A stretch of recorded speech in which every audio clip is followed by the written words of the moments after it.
የኔ ውድ ቤተሰቦቼ ድራማ መሆኑ ዛሬ ነው ያመንኩት። ታውቃላችሁ? ይሄ ሁሉ ተበድላ ትዳሯን ተቀምጣ ባሏን ተቀምጣ ትዳሯ ተበጥብጦ የልጇ አባት ተቀምጣ ይቅርታ የምትጠይቅ ሴት በዚህ ዓለም ላይ አለች? የለችም። ምን አይቻል አቅም ሰምቼ አላቅም። ወይኔ ሩት እያዝናናሽኝ የምር ዛሬ ገና በጣም አዝናናችሁኝ ሶስታችሁም ማለት ነው።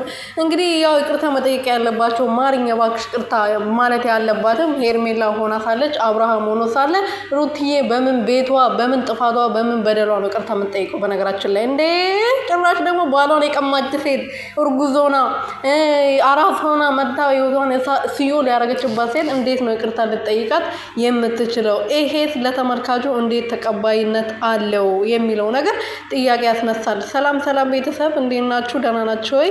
እኔ ያለው እግዚአብሔር ይመስገን። በያላችሁበት ሰላማችሁ ብዙ ትርፍርፍ ይበልልኝ። ዛሬ ደግሞ ጉድ ሰምቻለሁ፣ ጉድ አይቻለሁ። አይኔን እያሸው ነበረ። እውነት ነው ወይስ ውሸት ነው ሄርሜላና ሩታ ናቸው የተቃቀፉት የሚል ራሱ ማመን አቅቶኝ ነበር ገብቼ ቪዲዮን ያየሁት ማለት ነው።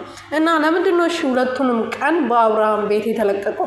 አረ እናንተ ንቁ፣ አረ እናንተ ንቁ። በሰሞኑን በተወራው ነገር ዴቪ እያደረገው ባለው ነገር አብርሃም ሩቲ ትላንት ባወሩት ነገር የመጨረሻ ቪዲዮችን ብሎ መግቢያ ሩቲ ሰርታ አብርሃም ቤት ላይ ቪዲዮ ተለቀቀ። ሌላ ሴላችሁም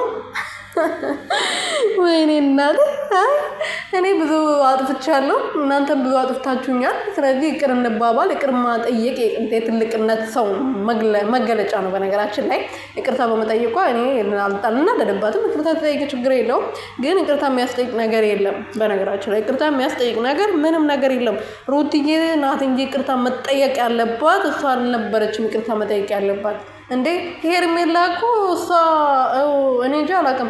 እንኳን ይቅርታ ስጠይቃት ባገኘሁት ቁጥር በጥፊ እየቀጠቀጥኩ ነው ነበረ ከሚዲያ ራሱ እንድጠፋ ማረጋት በተሻለኝ አቅም። እንኳን እሷን አቅፌ ባሌን ያቀፈችው ባሌን የነጠቀችኝ ሴት እንኳን ላቅፍ ይቅርና ማለት ነው። የምር በጣም ተናድጃለሁ ዛሬ።